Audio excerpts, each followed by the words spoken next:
श्री कृष्णचंद्र चक्रवर्ती भगवान की जय। भगवान श्री चक्रधर स्वामी की जय। ग्रंथराज श्रीमद् भगवद गीता की जय। ग्रंथराज श्रीमद् ब्रह्म विद्या शास्त्र की जय। सब भक्तों को जय श्री कृष्ण, जय श्री चक्रधर, सबको प्रणाम। देखो, ईश्वर अवतार जो होते हैं उनसे प्रेम तो आप सब लोग अपने अपने हिसाब से, जैसे जैसे आपके विचार हैं, जैसे जैसी आपकी भावनाएं हैं, वैसे वैसे आप सब समझते हो कि आप उनसे बहुत प्यार करते हो। समझते हो ना? कोई भी ऐसा है जो ये सोचता है कि मैं भगवान से प्यार नहीं करता? है कोई भी ऐसा? सभी सोचते हैं कि हम भगवान से प्यार करते हैं। हमारी जो प्यार की परिभाषा है वो वही परिभाषा है जिस प्यार की भगवान बात कर रहे हैं। क्या हमारी प्यार की, प्रेम की परिभाषा वही है जो भगवान इस्तेमाल कर रहे हैं? ये अंतर है। हमारा किसी से प्रेम होता है तो हम क्या करते हैं? क्या करते हैं? हम प्रेम जताते हैं ना। कैसे जताते हैं? क्या करोगे? पहला काम क्या करते हो? जिसके साथ आपका भरपूर प्रेम है, मतलब अपने व्यवहार में उस प्रेम को कैसे प्रकट करते हो? करते हो ना प्रेम, कम से कम अपनी संतान से तो करते हो, अपने पैसे से करते हो, अपनी संतान से करते हो, अपने घर से करते हो, अपने संबंधियों से करते हो, बहन भाई से करते हो, पति पत्नी से करते हो, गर्लफ्रेंड बॉयफ्रेंड से करते हो। पर हमारी परिभाषा बिल्कुल अलग है। हमारी प्रेम की क्या परिभाषा है मनुष्यों की?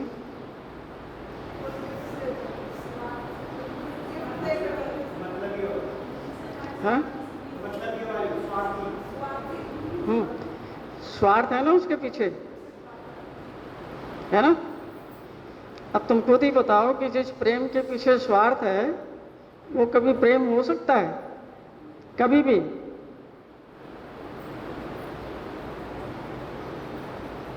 एक ही अंतर है। दूसरा, जब हम किसी से प्रेम करते हैं तो हमारा मन यही कहता है कि जो है ना, ये खाली मेरे से ही प्रेम करे।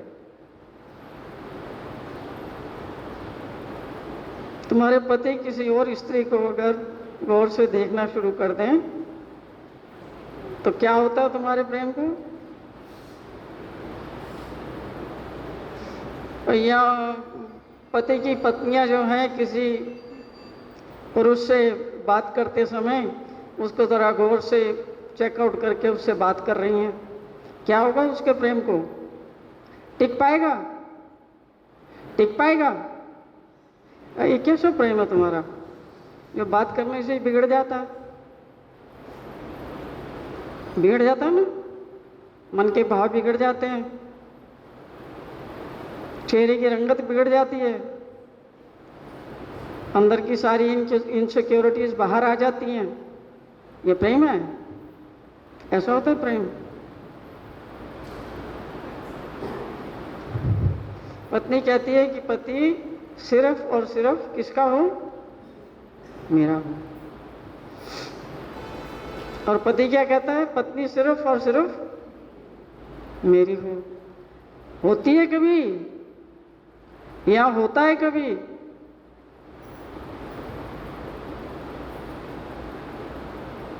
ऐसा है तुम्हारा प्रेम। तो ऐसा प्रेम जो है वो आपके जीवन में जो लोग हैं उनको आगे बढ़ने देगा, तरक्की करने देगा, फूलने फलने देगा। बोलो सही, हाँ या ना? फूले फलने देगा उनको? सांस लेने देगा उनको जिनको प्रेम करते हो? तो ये कैसा प्रेम है जो आपका गला ही दबा रहा है? पति बेचारा इस टेंशन में है कि किसी लड़की से बात कर ली, थोड़ी देर बाद उसके साथ में ज़रा बैठ के बातचीत कर ली, हो सकता है अपनी कोई समस्या बता रहा हो, और आपके मन में क्या विचार जाएंगे? सारे दूषित विचार। दोनों तरफ से है। पुरुषों के विचार भी उतने दूषित हैं जितने महिलाओं के विचार हैं। कारण क्या है कि दोनों जीव हैं, और जीव में जो है उसके शरीर का भेद होता है कि वो स्त्रीलिंग है या पुल्लिंग है। बाकी सोफर एज आपका जो अस्तित्व है उसमें कोई भेद नहीं कि ये स्त्री है या पुरुष है, उसको जीव कहा जाता है। तो जीव यानी कि जीवात्मा कह लो उसको, कि वो तो सब में एक जैसी है। तो प्रेम जो है, भगवान की परिभाषा है प्रेम की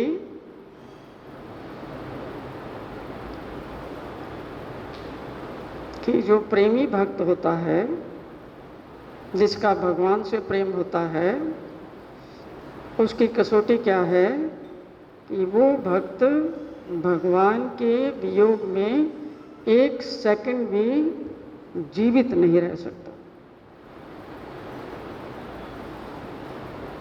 ये है भगवान की परिभाषा। और भगवान के प्रेम में जो प्रेम वो मांग रहे हैं हमसे, उसमें समर्पण है।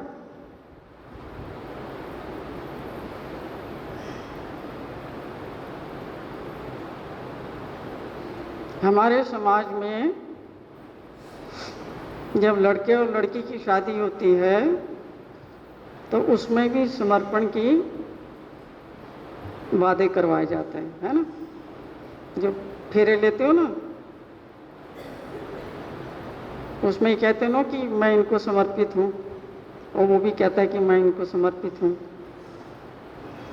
क्योंकि समर्पण के बगैर एक छोटी सी शादी भी नहीं जो है कामयाब होती। उसमें भी आपको पूरा समर्पण करना पड़ता है। उसमें क्या है, कहते हो कि मैं 80% इनको समर्पित हूँ और 20% का मुझे पता नहीं है, कहते हो ऐसे? करने देगा वो तुम्हारे फेरे? चलने देगा तुम्हारे फेरे? करने देगा फेरे? उनका 80% तो हूँ, 20% का पता नहीं है। होते ही फिर फेरे? नहीं होते। समर्पण याद रख लें, समर्पण हमेशा संपूर्ण का होता है। या तो आप समर्पित हैं और या आप नहीं हैं। ये नहीं कि मैं 80% समर्पित हूँ, 70% समर्पित हूँ, 20-30% में जो है ना फ्रीलांसिंग करूँ, जो मर्जी करूँ। तुम्हारा कोई अधिकार नहीं है मुझ पर। चलता है ऐसे गृहस्थी का यूनिट? चल पाएगा? नहीं चल पाएगा। जब एक छोटा सा संबंध है पति पत्नी का, वो नहीं निभाया जा सकता बगैर समर्पण के, तो भक्त और भगवान का जो संबंध है वो बगैर समर्पण के निभ पाएगा? निभ पाएगा? जितना आपका समर्पण है उतना ही आप उनके क्लोज हैं, और जितना आपका समर्पण नहीं है उतना आप उनको छोड़ के और चीज़ों को समर्पित हैं। हमारे पास तो बहुत से साधन हैं ना समर्पण के।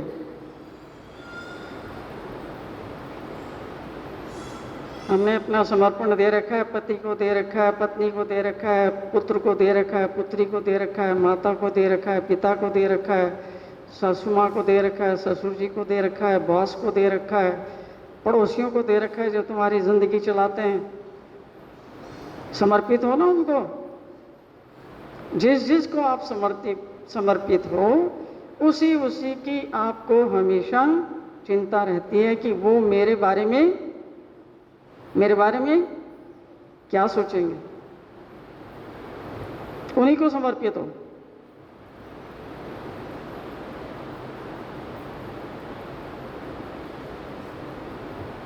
इसलिए भगवान के साथ में आपका जो संबंध है, घनिष्ठ संबंध बन नहीं पाता, क्योंकि आपके दिमाग में संसार ज़्यादा समाया हुआ है और संसार की चीज़ें जो हैं वो आपको आँख से नज़र आती हैं। और हज़ारों बार भी आपको समझा दिया है, सभी शास्त्र ये कहते हैं कि जो आपको आँख से दिखता है वो सब परिवर्तनशील है, वो सब बदलने वाला है, वो प्रतिक्षण प्रतिक्षण प्रतिक्षण बदल रहा है। और जो चीज़ आपको आँख से नज़र नहीं आती वही चीज़ स्थिर है, वही चीज़ अजन्मा है, वही अविनाशी है, वही शाश्वत है, वही सनातन है, वही पुरातन है, वही कभी ना नष्ट होने वाली है। उस तक पहुंचने के लिए जब तक आप अपनी सारी इंद्रियों को बाहर से शांत नहीं करते और एकांत में भजन और ध्यान और स्मरण में नहीं बैठते, आपको उस चीज़ का अनुभव कभी नहीं हो सकता। जब तक आप बाहर की आंखें बंद नहीं करते, भीतर आपको कुछ दिखने वाला है। भीतर क्या क्या है? जैसे खुली आंख से सब बाहर दिखता है ना, ये वाली आंख आप बंद कर लो तो बाहर क्या हो रहा है आपको दिखेगा कुछ। जैसे ये बाहर की दृष्टि है, वैसे ही एक आपकी अंतर्दृष्टि भी है। अंतर्दृष्टि से अंदर की शाश्वत चीज़ें नज़र आती हैं और उनकी समझ आती है विवेक से। और बाहर से जो भी नष्ट होने वाली चीज़ है, जो कुछ भी आप देख रहे हैं, वो सब प्रतिक्षण प्रतिक्षण आपकी आंखों के सामने बदल रहा है। और जिसकी बिगिनिंग है उसका अंत भी निश्चित है। जिसकी एक डेट ऑफ मैन्युफैक्चरिंग है, उसकी एक डेट ऑफ एक्सपायरी उसी पैकेज के साथ में लिखी हुई आती है ना। ये सब है दृश्य जगत की चीज़ें। भगवान भी जब अवतार लेके आते हैं दृश्य जगत में, कुछ बताने के लिए आते हैं, थोड़े समय के लिए आते हैं। और अगर वो आएंगे तो हमारे जैसा ही शरीर स्वीकार करके आते हैं, क्योंकि जानवरों की भाषा हमें समझ नहीं आती है ना, पक्षियों की भाषा हमें समझ नहीं आती, देवतागण हमको दिखाई नहीं देते। हमें वो चाहिए जो हमारे पास बैठ के, जिसको हम देख सकें, जिसको हम छू सकें, जिसको हम महसूस कर सकें, वो हमें कुछ ज्ञान का उपदेश करें तो हमारी समझ में कोई बात आए। इसलिए जब वो आते हैं तो वो भी यहाँ पर मृत्यु लोक में शरीर धारण करके आते हैं हमारे जैसा।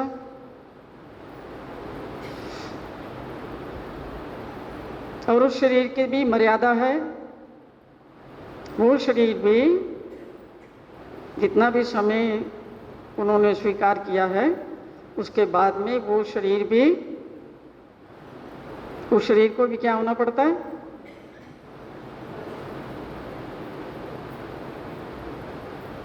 उसको भी जाना पड़ता है। मृत्यु लोक में जो भी शरीर धारण करके आया है, जिसका जन्म हुआ है, उसकी मृत्यु अटल सत्य है, निश्चित है।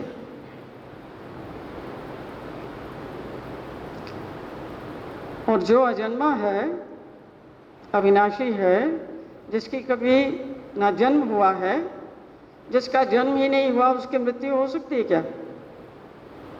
हो सकती है? जिसका जन्म ही नहीं उसकी क्या मृत्यु। इसलिए जो आपके भीतर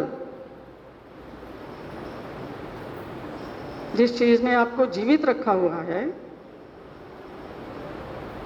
जिसके कारण आप सांस ले सकते हो, जिसके कारण आपके शरीर की सभी नाड़ियों में रक्त का प्रवाह चल रहा है, जिसके कारण आपकी सारी धातुएं शरीर की काम कर रही हैं, शरीर में जो 10 वायु है वो काम कर रही हैं, उसको चलाने वाली जो शक्ति है,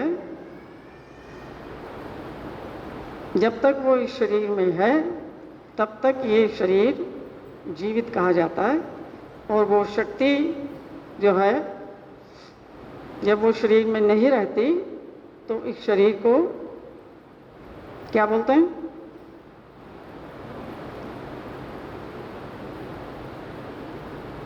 मृत। तो दो चीज़ें हैं, हमारे अंदर की जो चीज़ है वो अविनाशी है और बाहर का शरीर सभी का नष्ट होने वाला है, आज नहीं तो कल। वो ज़्यादा दूर की बात क्या करें, हर रोज़ आप देख ही रहे हैं। बचपन में आप कैसे थे, ये जैसे छोटे बच्चे बैठे, याद है तुम्हें इतने छोटे थे? फिर थोड़े बड़े हो गए, फिर थोड़े और बड़े हो गए, फिर तुम्हारी शादी कर दी गई, फिर तुम्हारे बच्चे हो गए, अब तुम 30 या 40 या 50, 35, 45, 55 इतने साल के हो गए। बदलाव हो रहा है ना? ऐसे तो नहीं है तुम जैसे ऐसे थे, बदल रहे ना। प्रकृति का नियम है कि वो प्रतिक्षण बदल रही है और प्रकृति के साथ में अगर आप अपनी सोच को, अपने विचारों को, अपनी भावनाओं को और अपनी धारणाओं को बदलते नहीं तो आपका काम नहीं चल सकता। जो कुछ आप करने के लिए आए हैं, जो कुछ सीखने के लिए आए हैं, वो सीख नहीं पाएंगे अगर आप अपने आप को बदलने का प्रयास नहीं करते। हर एक चीज़ कह रही है कि बदलो, अपने विचारों को देखो, अपनी भावनाओं को देखो, अपनी धारणाओं को देखो और जो जो उसमें ठीक नहीं है उसको निकालो, अपने आप को ट्रांसफॉर्म करो, अपने आप को चेंज करो, अपने आप को जानो, अपने आप को पहचानो। जब तुम अपने भीतर ही जो चल रहा है उसी को ही नहीं जान पाते तो क्या भगवान को जान पाओगे कि भगवान कौन है? 100 जन्म लेके भी अगर करते रहोगे ना ये, तो भी भगवान की ABCD नहीं जान पाओगे। भगवान को वही जान पाता है जिसने पहले अपने आप को जाना है, अपने आप को पहचाना है। भगवान ने सारी गीता में कहीं नहीं कहा कि तुम मेरे को मानो कि मैं ईश्वर हूँ। कहा है कहीं पर भी ये मान लो, मानने के लिए कहा है कहीं भी? उन्होंने कहा जानो। जानने का मतलब है ज्ञान प्राप्त करो कि तुम कौन हो, ये देवी देवता कौन है, ये प्रपंच जो है इसकी क्या वास्तविकता है और ईश्वर कौन है। इन चीज़ों को जानो, जानने के लिए कहा ना। मानने के लिए भगवान ने कहीं नहीं कहा कि तुम इसको मान लो कि मैं भगवान हूँ। उन्होंने कहा तुम इसको जानो। जब जानोगे तो अपने आप ही आपको समझ आ जाएगा कि भगवान जो है कहलाने योग्य कौन है, किसको भगवान कहा जाता है, उसकी क्या परिभाषा है, उसके क्या लक्षण हैं, वो क्या कर सकता है, कैसे वो जीव से भिन्न है, कैसे वो देवी देवताओं से भिन्न है। ये सब जानने के लिए कहा उन्होंने। इसी का नाम ईश्वरीय ज्ञान है, जो उन्होंने भगवत गीता में ब्रह्म विद्या में बताया। वही जो ज्ञान है वही मुक्तिदायक है। बाकी जितनी भी और चीज़ें हैं, भगवान श्री कृष्ण ने कहा है कि गीता में बताया है 8वें अध्याय में, आ ब्रह्म भुवना लोका पुनरावर्तिनो अर्जुन, कि यहाँ से कर्म भूमि से लेकर के ब्रह्मलोक पर्यंत जितने भी देवता लोग हैं, कर्म भूमि की देवताएं, अष्टो देवियों की देवताएं, अंतराल की अंतरिक्ष की देवताएं हैं, स्वर्ग की देवताएं हैं, फिर वो ब्रह्मा विष्णु महादेव हैं, शेषैया के नारायण हैं, उससे भी ऊपर हैं अष्टभैरव देवता और विश्व देवता और माया देवता, उसके बाद है परमेश्वर।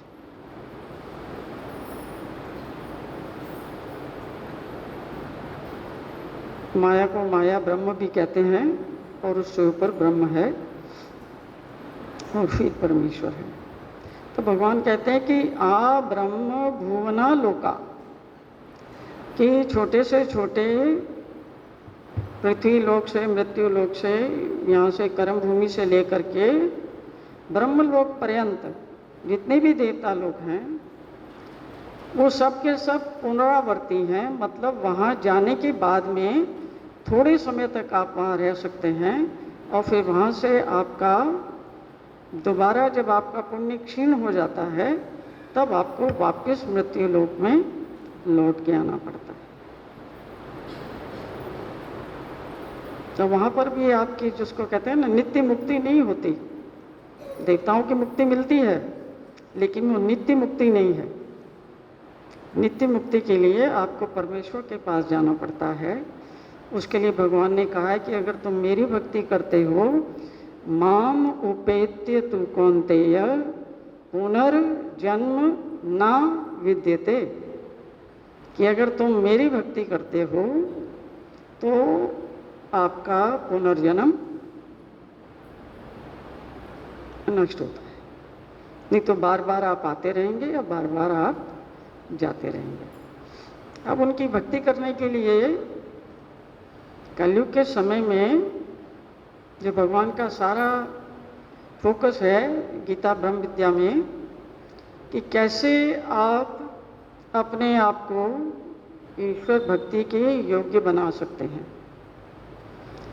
अर्थात भक्ति मार्ग में आने वाली कौन कौन सी ऐसी रुकावटें हैं जिनको दूर किए बिना, जिन परीक्षाओं को पास किए बिना आप ईश्वर के पास नहीं जा सकते। साधना होती है ना, तपस्या होती है। अगर आपको कॉलेज की डिग्री लेनी है बीए की, तो आपको प्राइमरी की डिग्री लेनी पड़ेगी ना पहले, फिर मिडिल की डिग्री लेनी पड़ेगी, फिर हाई स्कूल की डिग्री लेनी पड़ेगी, फिर एडमिशन लेके फिर कॉलेज में जा कर के 3-4 साल पढ़ के फिर आपने उसको पास करना पड़ेगा। परीक्षाएं होती है ना हर एक चीज़ की, ऐसे तो नहीं मिल जाता ना कुछ। तो ठीक वैसे ही ईश्वर की भक्ति के लिए भी अगर आप ज्ञान मार्ग से जाते हैं तो तब आपको ये सारी चीज़ें करनी पड़ती हैं। ज्ञान मार्ग से जाएंगे, अगर प्रेम मार्ग से जाएंगे तो भगवान के प्रति टोटल समर्पण और उनके प्रति प्रेम। कौन सा प्रेम? निष्काम प्रेम, और वो प्रेम जिसमें विषय वासना नहीं और स्वार्थ नहीं। जो प्रेम विषय वासना से भरा हुआ है और जिसमें स्वार्थ की बदबू है, उसको आप प्रेम नहीं कह सकते। वो एक व्यवस्था है जो मनुष्य अपने सर्वाइवल के लिए बनाता है। ये आपके लिए थोड़ा सा एक विजुअल सीन क्रिएट किया है ताकि आपको थोड़ा सा ये ध्यान रहे कि भगवान बैठे हुए हैं और उनके साथ में कोई भक्त लोग बैठे हुए हैं। एक बार भगवान पैठन में एक जगह है, श्री चक्रधर स्वामी पैठन में उनका निवास था, डोरेश्वर नाम की जगह है। तो वहाँ पर उनके पास एक भक्त बैठे थे, नागदेव जी। वो ये पूछते हैं कि भगवान ये बताएं कि ऐसे कौन कौन से कारण हो सकते हैं जिससे जीव आत्मा, यानी जो भगवान के भक्त हैं, जो भक्ति में लगे हुए हैं, वो धर्म से विमुख होते हैं या धर्म से हट जाते हैं। कौन कौन सी ऐसी चीज़ें हैं जिसका मुझे ध्यान रखना चाहिए कि ऐसी चीज़ें मैं ना करूं, ताकि इससे आपका ईश्वर के प्रति प्रेम कम होता जाता है और संसार के प्रति आपका लगाव ज़्यादा होता जाता है, अपने प्रति लगाव ज़्यादा होता जाता है, अपने अहंकार के प्रति लगाव ज़्यादा होता जाता है और धीरे धीरे धीरे आप धर्म से दूर होते जाते हैं, पता ही नहीं चलता। और इसमें उन्होंने छड़दोबा का दृष्टांत दिया, आपको याद होगा, जो लोग शास्त्र पढ़ते हैं उनको पता होगा। छड़दोबा नाम का जो व्यक्ति था, भगवान का षट शिष्य था, और कैसे वो धर्म से पतित हुआ। पतित होने की ये चीज़ें हैं जो हमने आदतें बना रखी हैं कलयुग में, वो ही हमें रास्ते में रुकावट डालती हैं। इसलिए अपनी आदतों को देखना पड़ता है, अपनी आदतों को समझना पड़ता है कि कहाँ तक हमारी आदतें हमें धर्म के रास्ते पर आगे लेके जा रही हैं और कहाँ तक हमारी आदतें हमें धर्म से दूर लेके जा रही हैं। और हमारी आदतों को हमारे सिवा कोई जानता नहीं। बाहर के लोगों को थोड़ी बहुत हमारी जानकारी होती है, जितना वो आपके साथ रहते हैं, लेकिन समाज में सब लोग बड़े चतुर हैं, अपनी सारी आदतों को वो प्रत्यक्ष में प्रकट नहीं होने देते। लेकिन प्रकट हो या ना हो, आपको तो पता ही है आपकी क्या क्या आदत है। एक ही आदत के कारण एक व्यक्ति जो भगवान का षट शिष्य था, भगवान ने उसको कहा कि देखो, तुम भिक्षा मांग के खाना और किसी एक स्थान पर किसी एक स्थान पर नहीं रहना, इसका ध्यान रखना। और अगर तुम भगवान के रास्ते पर जा रहे हो तो जो गृहस्थी लोग हैं उनके साथ में ज़्यादा अपना संपर्क नहीं बढ़ाना, क्योंकि गृहस्थी लोग हैं वो तो आपको गृहस्थ की बात ही कहेंगे, जो वो जो कर रहे हैं वही तो आपको बताएंगे। तो उनसे थोड़ा अपना फासला रखना, ताकि तुम एकांत में भगवान का भजन कर सको, ध्यान कर सको, स्मरण कर सको। ये उसको कह के भेजा।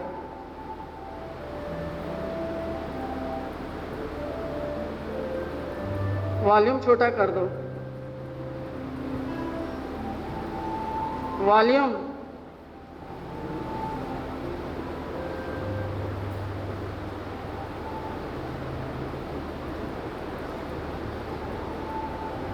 और उन्होंने भगवान की वो एक बात ही नहीं मानी, जिसके कारण आखिर में उनकी ऐसी दशा हो जाती है कि जब भगवान की उनसे एक बार भेंट होती है तो उनको भगवान का नाम तक याद नहीं होता।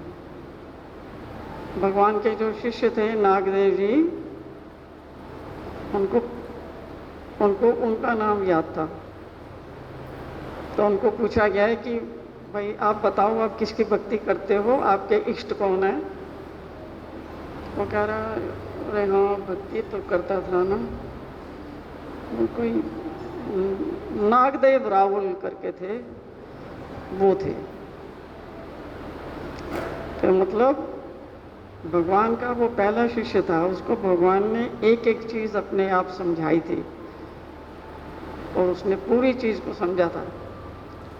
लेकिन आज्ञा पालन ना करने से, अपने मन की बुद्धि के अनुसार आचरण करने से और ध्यान ना देने से, एक बात उसको समझाई थी कि भिक्षा मांग के खाना, एक पेड़ के नीचे नहीं बैठना, चलते फिरते रहना और गृहस्थियों से संपर्क कम रखना। भिक्षा मांगने जाना है, दोबारा उस गली में नहीं जाना, सब चीज़ें समझा के भेजी। तो एक ही पेड़ के नीचे बैठ के उन्होंने खाना खाना शुरू कर दिया कि बहुत सुंदर पेड़ है, बड़ी ठंडी हवा आती है, शांतिपूर्वक है, यहाँ बड़ा मन लगेगा। अब रोज़ एक महात्मा को वो आप बैठते हुए देखेंगे तो वो किसान उसके पास आने लगे, तो फिर वो गृहस्थी आने लगे। फिर वो किसान कहने लगा कि आप ये रोज़ यहाँ बैठते हो, आप मांगने जाते हो, मैं ही आपके लिए ले आऊँगा। तो कह रहे हाँ ठीक है, एक गलती होने पर दूसरी गलती होना स्वाभाविक है। तो उसने कहा ठीक है, मैंने तो खाना ही है, आप ले आओ। वो ले आते थे और थोड़े दिनों में वो बेचारे चल बसे। और फिर वो उनकी ब्राह्मणी आई, वो कहती है ब्राह्मण देवता तो है नहीं, अब तुम वहाँ पर पेड़ के नीचे बैठ के खाते हो, तुम इधर मेरे बरामदे में खा लिया करो। मैं कह रहा ये भी बात ठीक है, मैं तो खाना ही है। वहाँ बैठना शुरू कर दिया, भिक्षा का वचन भंग कर दिया, गृहस्थियों से संपर्क का वचन भंग हो गया, अपनी बुद्धि लगानी शुरू कर दी, अर्थ के अनर्थ निकालने शुरू कर दिए।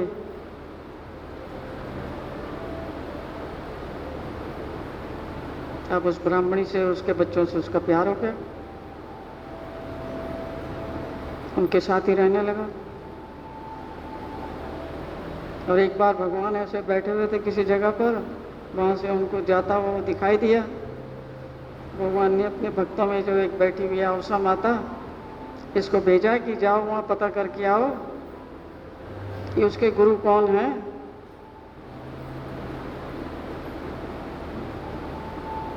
वो गई पता करने के लिए। उन्होंने क्या बताओ किसके हो। उस समय में पहचान गुरु से ही होती थी। गीता में भी अर्जुन अपना परिचय देता है ना, द्रोण शिष्य अर्जुन।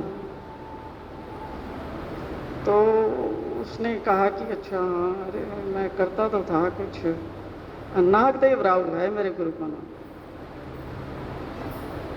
तो वो फिर वापस आती है, भगवान को बताती है कि वो कह रहा है जी नागदेव राहुल हैं। तो भगवान ने बताया देखो इतनी दूर तक हमारी भक्ति करके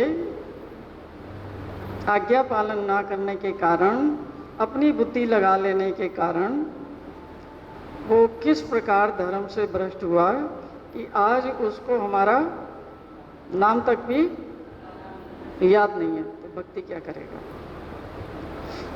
तो ऐसी अवस्था, जब तक आपकी कोमल ज्ञान की अवस्था है तब तक ये सारी चीज़ें संभव हैं। और कोमल ज्ञान की अवस्था होती है जब आप शब्दों के द्वारा ज्ञान को प्राप्त कर रहे हैं। शब्द ज्ञान से आदमी कभी भी गिर सकता है, क्योंकि शब्द जो हैं विचारों के द्वारा सारी चीज़ें, आपको प्रत्यक्ष चीज़ों का ज्ञान नहीं होता, लेकिन शब्दों के द्वारा आपको जो ज्ञान दिया जाता है उसमें गिरने की संभावना होती है। एक बार आपको किसी चीज़ का प्रत्यक्ष ज्ञान हो जाए फिर आपकी गिरने की संभावना नहीं होती। तो प्रत्यक्ष ज्ञान की अवस्था पर पहुंचने से पहले जब आपको ये थोड़ा बहुत आज्ञा पालन करनी पड़ती है और जैसे बताएं वैसे करना पड़ता है, अगर उस स्टेज में आप फिसल जाते हैं तो फिर वही हाल होता है जो इनका हुआ। तो इससे बचा जाए उसके लिए उन्होंने प्रश्न किया कि भगवान मुझे ये बताएं कि कौन कौन सी ऐसी चीज़ें हैं, कौन कौन सी ऐसी भूलें हैं जो मनुष्य से हो जाती हैं, जिसके कारण वो धर्म में अच्छा खासा लगा हुआ भी धर्म से भी मुक्त हो जाता है। तो भगवान ने पहली बात बताई कि जिस व्यक्ति से आप ज्ञान सुनते हो जो आपको ज्ञान देता है उसके प्रति अगर आपने विपरीत बुद्धि रख ली, मतलब उसके प्रति अगर आपकी उल्टी बुद्धि हो जाती है, यानी कि आदर बुद्धि नष्ट हो जाती है, तो अब उस व्यक्ति से जो कुछ भी आप सुनेंगे उसका आपके ऊपर कोई भी प्रभाव पड़ने वाला नहीं है। क्या ग्रहण कर सकते कुछ? जिसके प्रति आपकी विपरीत बुद्धि हो गई, वो जो बोलेगा चाहे उसके वचन अमृत तुल्य हों, भगवान के वचन हों, पर आप क्या उससे कोई लाभ उठा पाओगे? उठा पाओगे? नहीं उठा पाओगे। इसलिए उन्होंने कहा है कि जो ज्ञान को संभालने का तरीका बता रहे हैं कि जिससे भी आप गीता के या ब्रह्म विद्या के वचन सुनते हो, पढ़ते हो, लिखते हो, बोलते हो, समझते हो, उसके प्रति आपकी आदर बुद्धि होनी चाहिए, यानी उसके ऊपर आपकी थोड़ी श्रद्धा और निष्ठा होनी चाहिए। उसके साथ में बदतमीजी नहीं करनी चाहिए, उसके साथ में झूठ नहीं बोलना चाहिए, उसके साथ में छल नहीं करना चाहिए, उसके साथ में कपट नहीं करना चाहिए, उसके साथ में किसी भी प्रकार का दुर्व्यवहार नहीं करना चाहिए। आप करना शुरू कर देते हैं झूठ और छल और कपट। ये गीता के 4 अध्याय के 34वें श्लोक में भी भगवान ने बताया है कि गुरु के पास जाकर अगर आप अपने अहंकार को त्याग के आप उनसे प्रश्न करते हैं तो वो आपको आत्मज्ञान का उपदेश करेंगे, जो आत्म कल्याणकारी ज्ञान है उसका उपदेश करेंगे। लेकिन आप उनको और किसी उद्देश्य से प्रश्न करेंगे तो वो आपके पतन का कारण बनेगा। तो श्रद्धा, वहाँ पर बताया भगवान ने कि श्रद्धा जरूरी है। छल और कपट को त्याग के श्रद्धा पूर्वक विनम्र भाव से आपको प्रश्न करना है, फिर उसका उत्तर आप भगवान ही दिलाते हैं उत्तर। तो पहला उन्होंने बताया कि जो चीज़ आपको सावधानी बरतनी चाहिए कि जहाँ से आपको ज्ञान प्राप्त हो रहा है उस व्यक्ति के प्रति कभी आपकी विपरीत बुद्धि या अश्रद्धा का भाव नहीं होना चाहिए। ठीक है? अश्रद्धा होते ही जो कुछ भी वो बोल रहा है उससे आप कुछ ग्रहण नहीं कर पाएंगे। आपकी जो ग्राहकत्व की जो बुद्धि जो ग्रहण करती है वो ग्रहण करने के योग्य नहीं रहती।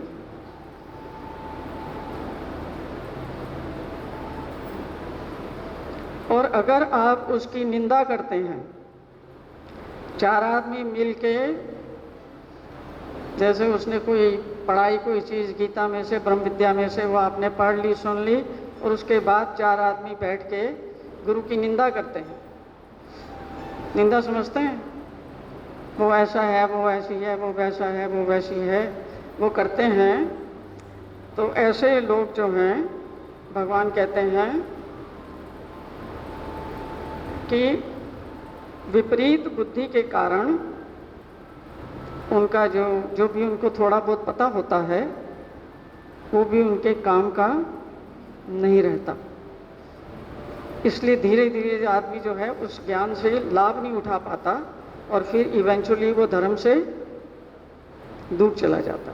पहली चीज़ ये है सावधानी बरतने की। दूसरी उन्होंने बताया कि इसी प्रकार कुछ लोग भगवान की भक्ति करने जाते हैं लेकिन वो धन संग्रह और विषय सेवन में लग जाते हैं। धन संग्रह मतलब धन संग्रह में तो हम सभी लोग लगे हुए हैं ना। धन संग्रह तो धन तो सबको चाहिए ना। गृहस्थी आदमी बेचारा धन नहीं कमाएगा तो और क्या करेगा? बेचारा धन कमाने में लगा हुआ है। धन कमाना उतनी बुरी बात नहीं है, लेकिन धन क्या है? धन कमाने के बाद में आपको ये पता होना चाहिए कि आपने अपने धन का इस्तेमाल कैसे करना है। धन भी एक प्रकार का शस्त्र है, लोडेड पिस्टल है। अगर आपको पता नहीं कि इसको कहाँ चलाना है, तो सारे ये जो गंदे शौक हैं उन सब के लिए धन चाहिए ना। कोई भी आपने गंदे शौक पूरे करने हैं, ड्रग्स हो, शराब हो, औरतबाजी हो, आदमीबाजी हो, या जो भी कोई गंदे काम करने हैं, खाने के, पीने के, घूमने के, जो भी उल्टे सुलटे काम करने हैं, उन सब के लिए पैसा चाहिए ना।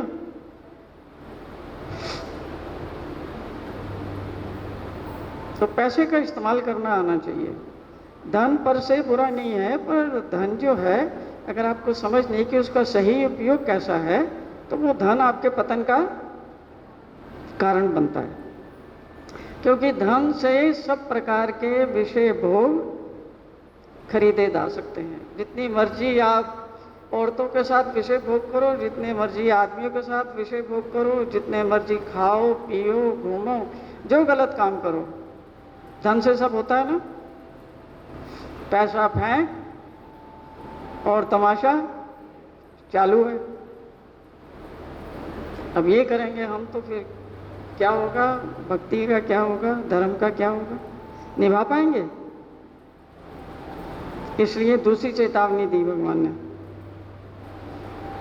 तीसरी चीज बताते हैं जो आदमी को धर्म से पतित करती है। जो लोग मंदिरों में, मठों में, सब तरफ जो लोग जा रहे हैं, वो क्यों धर्म नहीं निभा पाते, क्यों उनका धर्म से पतन होता है? क्योंकि वो ऐसी जगहों में जाके भी जो व्यक्ति, तीसरा बताया, जो व्यक्ति दूसरों के दोषों को देखता है और दूसरों के दोषों का दूसरों के साथ बैठ के उनका बखान करता है, उसकी बुद्धि कितनी मलिन हो चुकी होगी। जैसे गटर से निकला हुआ इंसान होता है ना, वही दूसरों की निंदा करता है, दूसरों की चुगली करता है। जो गटर में पड़ा हुआ, जिसकी सोच गटर के तुल्य है, वो आदमी आप क्या सोचते हो भक्ति करेगा? भक्ति करेगा गीता पढ़ के, ब्रह्म विद्या पढ़ के भक्ति करेगा? भगवान को ये सारी बातें हमारे बारे में पता रहती हैं, क्योंकि वो सबके हृदय में विशेष रूप से स्थित हैं। उनको कोई दूर जाने की ज़रूरत नहीं होती, उनको किसी से पूछने की ज़रूरत नहीं होती, या किसी को उनको बताने की ज़रूरत नहीं होती। इसलिए उनको सर्व अंतर्यामी कहते हैं। वो सब जानते हैं कि हमारे दिल में क्या चल रहा है, हम कितनी लोगों की निंदा करते हैं, चुगली करते हैं, उनको दुखी करते हैं, उनको क्लेशित करते हैं, उनकी बातें करते हैं, और दूसरों के दोषों की ओर हमारी दृष्टि रहती है। भगवान ने बताया कि जो व्यक्ति दूसरों के दोषों को देखता रहता है और दूसरों के दोषों का बखान करता है, आप विचार करके देखो कि अगर आप ये कर रहे हो तो आपके दिल में कभी भी कोई गीता का विचार आएगा, ब्रह्म विद्या का विचार आएगा? आ सकता है ऐसे खोपड़े में? आ सकता है? आएगा? नहीं आएगा। क्योंकि जहाँ गंदगी होती है वहाँ भगवान के पवित्र वचन वहाँ पर प्रवेश नहीं करते। इसलिए उन्होंने मना किया है कि ये नहीं करना। वो कहते हैं कि ऐसे व्यक्ति जो तमोगुणी होते हैं, जो दूसरों में दोष ही देखते हैं, वो पूर्व अवस्था में ही धर्म से पतित हो जाते हैं।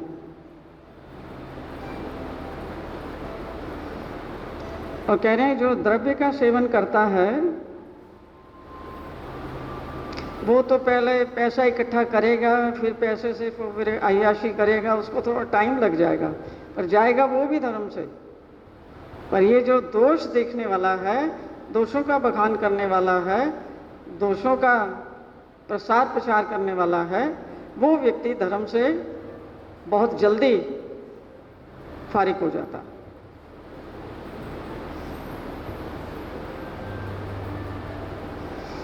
आगे बताया भगवान ने चौथी चीज जो सावधान होने की जरूरत है। वो कह रहे हैं एक व्यक्ति खुद जो है वो दोष नहीं करता, लेकिन दूसरे लोगों को दोष करने की प्रेरणा देता है। कि मैं ये नहीं करता, तुम कर लो, तुम तो गृहस्थी हो, तुम्हारे लिए ठीक है। जो काम गलत है वो गलत ही है। तो गृहस्थी के लिए अलग नियम बनाया क्या श्री कृष्ण भगवान ने? है जी, गृहस्थी के लिए अलग नियम बनाया, उसकी आत्मा अलग है। जो चीज़ आत्मा का पतन कर रही है उसके बारे में बता रहे हैं, तो आदमी अपने आप को तो संभाल लेता है, लेकिन उसको अंदर से एक किस्म की इनसिक्योरिटी होती है कि दूसरा आदमी आगे नहीं बढ़ना चाहिए, इसलिए उसको गिराने का प्रयास किया जाता है। जो भी आदमी थोड़ा सा भी धर्म में आगे बढ़ता है, उसी के संगी साथी, उसी के साथ उठने बैठने वाले लोग अब क्या करेंगे? क्या करेंगे? उसको नीचे गिराने का प्रयास करेंगे दूसरों के द्वारा, खुद बैकग्राउंड में रहेंगे।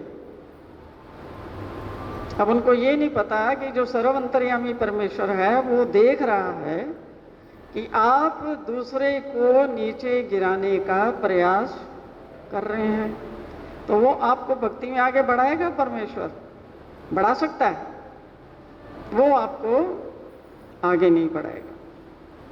भले ही आप खुद जो है अच्छा काम कर रहे हैं, लेकिन आप भक्ति में आगे नहीं बढ़ सकते, क्योंकि ये आपकी मनोवृत्तियां दूषित हैं। आप दूसरे को नीचे गिराने का प्रयास कर रहे हैं, उसको गलत रास्ता दिखा के, मतलब उसके अनिष्ट के विचार हैं आपके, इससे बचना चाहिए। और दूसरा कहते हैं भगवान 5वें नंबर का है कि जो लोग ईश्वर को छोड़ के जो देवी देवताओं की भक्ति में लग जाते हैं, वो भी ईश्वरीय धर्म से हट जाते हैं, फिर वो देवी देवताओं की भक्ति में लग जाते हैं, देवी देवताओं का जो कर्म कांड है वो फॉलो करने लग जाते हैं, तो ईश्वरीय धर्म से वो अलग हो जाते हैं। अब उनको जो भी फल मिलेंगे, जो भी वो कर्म करेंगे, उनके अनुरूप जो भी फल निश्चित हैं वो सब फल उनको मिलते हैं। ऐसी बात नहीं कि वो ईश्वरीय धर्म से हट जाते हैं, पर वो देवी देवता के धर्म में जाके वहाँ से उनको जो भी मिलना होता है वो फल उनको सब मिलते हैं। वो सब ईश्वर ही सभी फलों को निर्धारित करता है। 7वें अध्याय में श्री कृष्ण भगवान ने बताया ना कि जो भी देवता भक्त हैं उन सबको भी जो फल प्राप्त होते हैं, उन सभी फलों को निर्धारण करने वाला मैं हूँ। लेकिन ज्ञान के अभाव में ऐसा होता है। तो अगर आपकी निष्ठा किसी देवी या देवता में चली जाती है, आप उनकी भक्ति करते हैं, तो ऑब्वियसली फिर इष्ट तो एक ही रहता है ना। तो अब आपने दूसरा इष्ट बना लिया तो फिर आप ईश्वर से विमुख हो जाते हैं।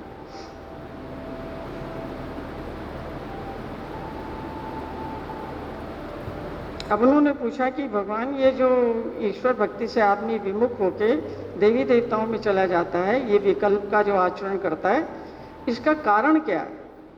ऐसा क्यों होता है?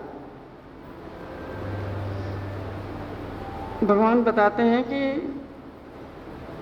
अनिष्ट क्रियाएं करने से ऐसा होता है, यानी कि जो चीज़ें मना की हुई हैं कि अगर आप वो करते हो, देवी देवताओं के देव स्थानों पे जाएंगे, उनका वो म्यूज़िक सुनेंगे, उनका भोजन खाएंगे, उनके साथ संबंध बनाएंगे, रिश्ते रखेंगे, उनके घर में आना जाना होगा, तो ऑब्वियसली वो जिस भी देवी देवता के उपासक हैं, आपको संगत का असर होने से आपका ध्यान भी उसी ओर आकर्षित हो जाएगा। और ये कब होता है? जब आप में ज्ञान का अभाव है, जब आपको पूरा ज्ञान नहीं है कि जीव कौन है, देवता कौन है, ईश्वर कौन है, और मनुष्य से मुझे क्या प्राप्त हो सकता है, देवी देवताओं से मुझे क्या प्राप्त हो सकता है, और ईश्वर से मुझे क्या प्राप्त हो सकता है। सभी से कुछ ना कुछ प्राप्त होता है, तभी हम उनकी भक्ति करते हैं। हजारों लोग हैं जो माता पिता की भक्ति करते हैं, हजारों लोग हैं जो पति पत्नी की भक्ति करते हैं, है ना। और आजकल ऐसे भी हैं जो मेरा बेटा मेरी बेटी, मेरा बेटा मेरी बेटी, उनकी भक्ति कर रहे हैं, वही उनकी कर रहे हैं, मेरा पोता मेरी नाती। भक्ति मतलब ये नहीं कि आपने ज़रूर उनको दिया बत्ती दिखानी है, जिनके प्रति भी आपका प्रेम है, डिवोशन है। प्रेम और भक्ति दोनों कनेक्टेड हैं।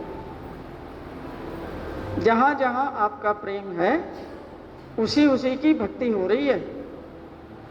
भक्ति का ये मतलब नहीं कि बाहरी क्रियाएं जो हैं खाली वही हैं,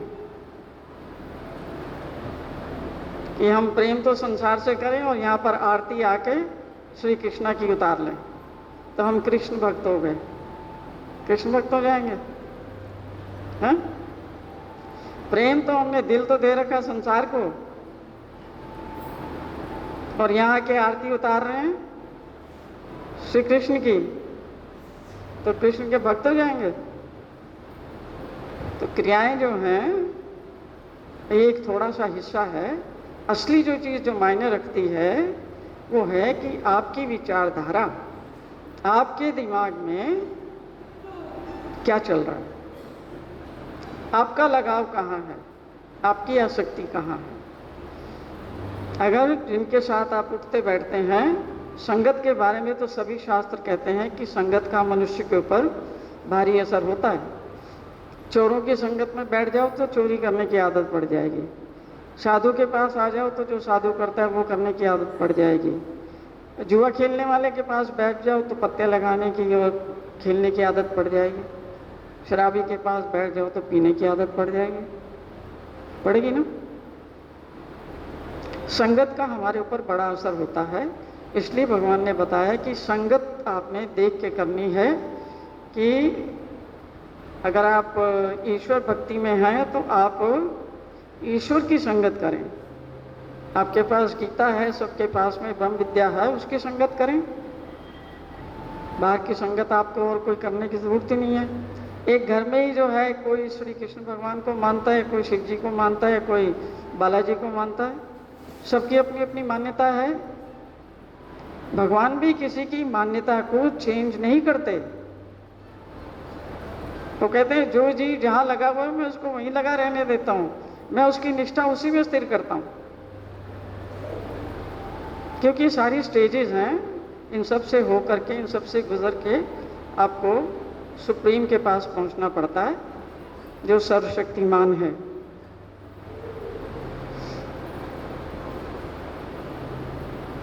अगर आप ऐसी दोष रूप क्रियाएं करते हैं, इधर देखो, इधर बदतमीजी करेंगे तो सब बाहर जाएंगे यहाँ से। शांत होकर बैठना है, नहीं समझ आए तो सुन लेना है, ये तो आंखें बंद कर लेना।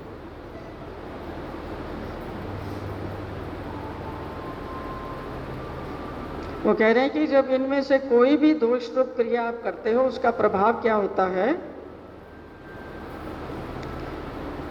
उसके प्रभाव बता रहे हैं कि आप फिर गीता पढ़ने में आपका मन नहीं लगेगा, ब्रह्म विद्या पढ़ने में आपका मन नहीं लगेगा, भगवान का स्मरण करने में आपका मन नहीं लगेगा, उनका भजन ध्यान करने में आपका मन नहीं लगेगा, जो पूजा पाठ करते हैं उसमें मन नहीं लगेगा, और धर्म के जो कार्य हैं उसमें आपकी रुचि बिल्कुल नहीं रहेगी। धर्म के कार्य कौन से हैं? मंदिर में आना, मंदिर में सेवा करना, मंदिर में कुछ उपदेश सुनना, इन चीज़ों में आपका मन बिल्कुल भी नहीं लगेगा। और ऐसे ये सब चीज़ें जो हैं इनको अविधि भी कहा जाता है। अविधि यानी कि विधि होती है जो भगवान ने बताया हुआ कि ये करना है, ये आपके लिए आगे बढ़ाने वाला है, और अविधि वो चीज़ें हैं जो आपको नहीं करनी हैं, जो आपको नीचे ले जाने वाली हैं। तो एक अविधि करता है और उसके बाद में उसके बारे में कभी दुख नहीं करता, कभी प्रायश्चित नहीं करता।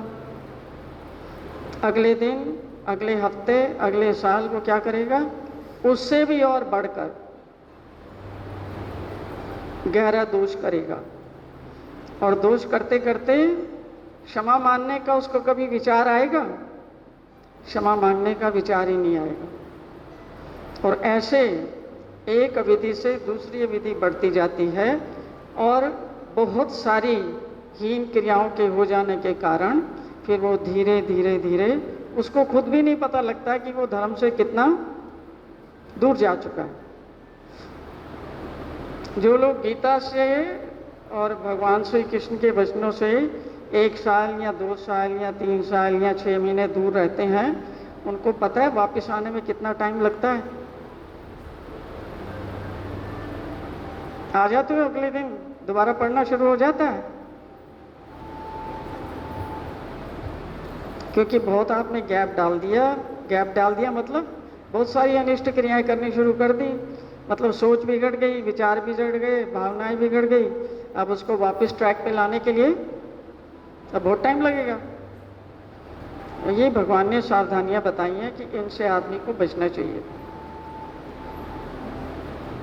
भगवान की एक शिष्या थी, वो बैठी हुई है, औषा। ये बाई जी है या औषा है, कौन है ये? बाई जी तो, हाँ, ये इनका नाम है औषा। तो एक दिन भगवान ने अपने एक सेवक को भेजा कि जाओ उसको बुला के ले आओ सेवा करने के लिए, कोई सेवा कार्य होगा। वो सुनते ही वो गुस्से से भर उठी, बोली कोई भी काम हो मुझे ही करने को कहते हैं, और कोई सेवक नहीं है क्या तुम्हारे पास? ऐसे चिल्ला के बोले, मेरे यहाँ कोई और काम करने वाला है या नहीं मेरे सिवा? जाके कह दो मैं थकी हुई हूं, मैं नहीं आती।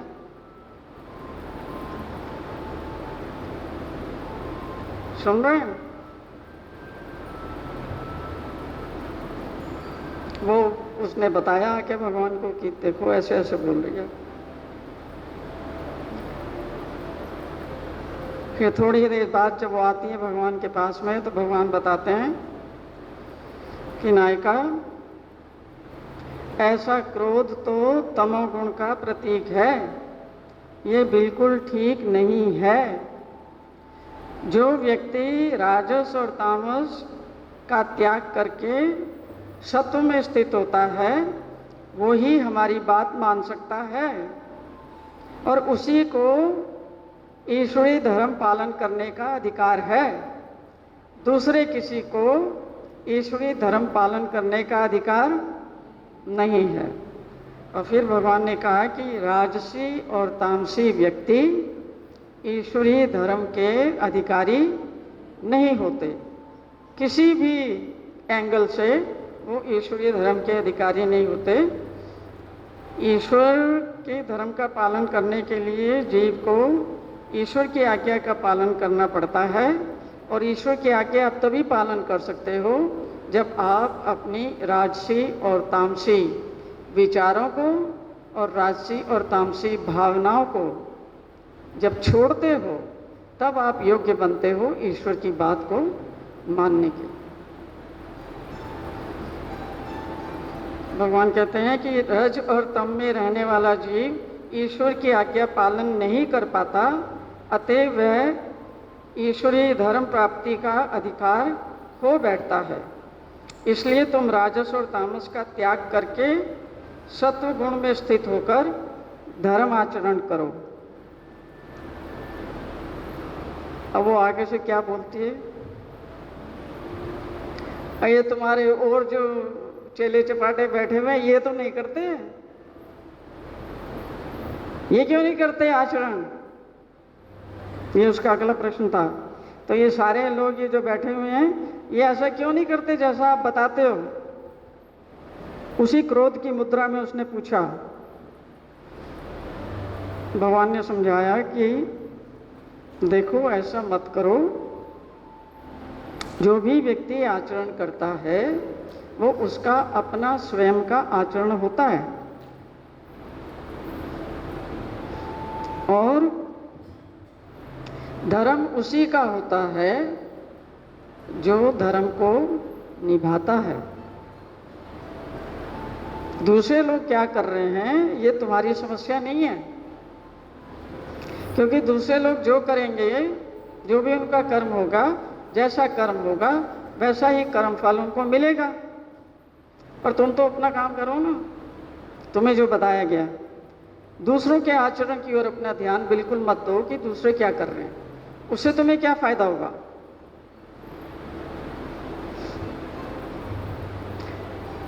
तुम तो अपनी बात करो और दूसरों के आचरण पर कुछ भी मत कहो।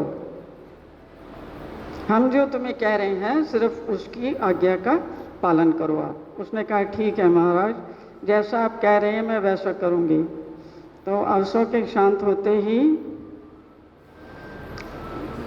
उसने विचार किया कि अब मैं जो है अपना ये जो बिहेवियर है राजस और तामस का, जिसमें अहम, लोभ, क्रोध आदि जो हैं, जो मुझे आगे नहीं बढ़ने देते, मैं इनका त्याग करके प्रशांति, सत्वगुण, धैर्य और संतुष्टि इनको अपने जीवन में लाने का प्रयास करूंगी। तभी मैं अधोमुखी से ऊर्ध्वमुखी बन पाऊंगी। मतलब निष्ठा की ओर जाने की बजाय मैं अपनी चेतना को ऊपर उठाने के लिए जो मुझे करना है वो मैं अब करने के लिए तैयार हूँ।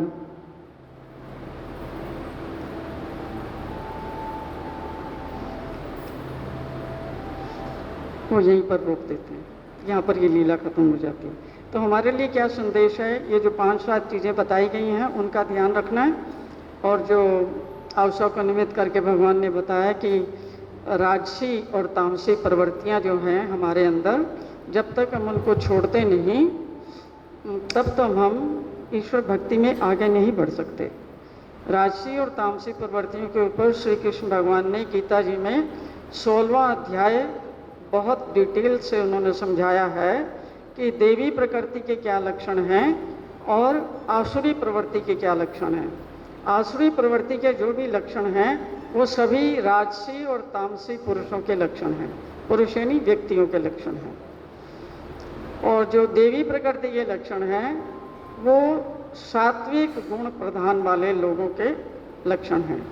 तो कोशिश क्या करनी है कि आप कोई भी धर्म पालन करना चाहते हैं, चाहे आपका गृहस्थ का धर्म है, चाहे देवी देवता का धर्म है या ईश्वर का धर्म है, जब तक आपकी विचारधारा सात्विक और शुद्ध और निर्मल नहीं होती, आप किसी भी धर्म का अच्छे से पालन नहीं कर सकते। तो इसलिए धर्म वो चीज़ है जो आप धारण करते हैं, जिस चीज़ को आपने धारण किया है, जिसको आप अपने व्यवहार में ला करके अपना जीवन सुधारते हैं। तो उसके लिए हमारा व्यवहार जो है ना वो सुधरना चाहिए।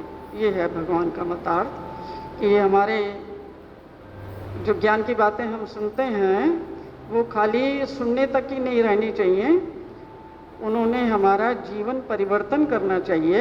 हमारे अंदर कोई सुख भी आना चाहिए, शांति भी आनी चाहिए, आनंद भी आना चाहिए।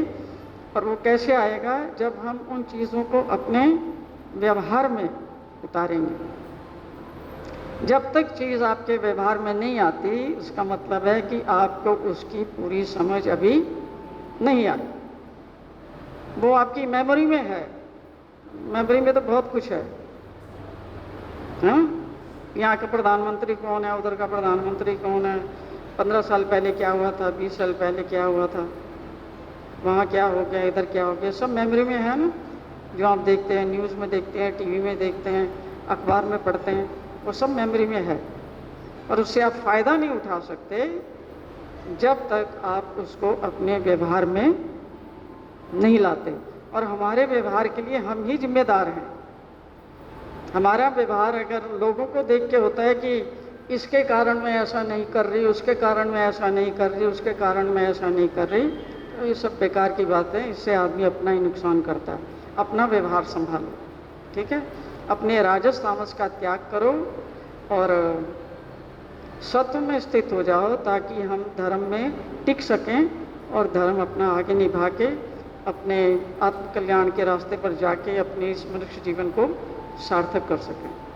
ठीक है, आप लोगों ने बड़े ध्यान से सुना, उसके लिए आपकी आभारी हूँ। सबको जय श्री कृष्ण, जय श्री चक्रधर, जय मुक्तमाल।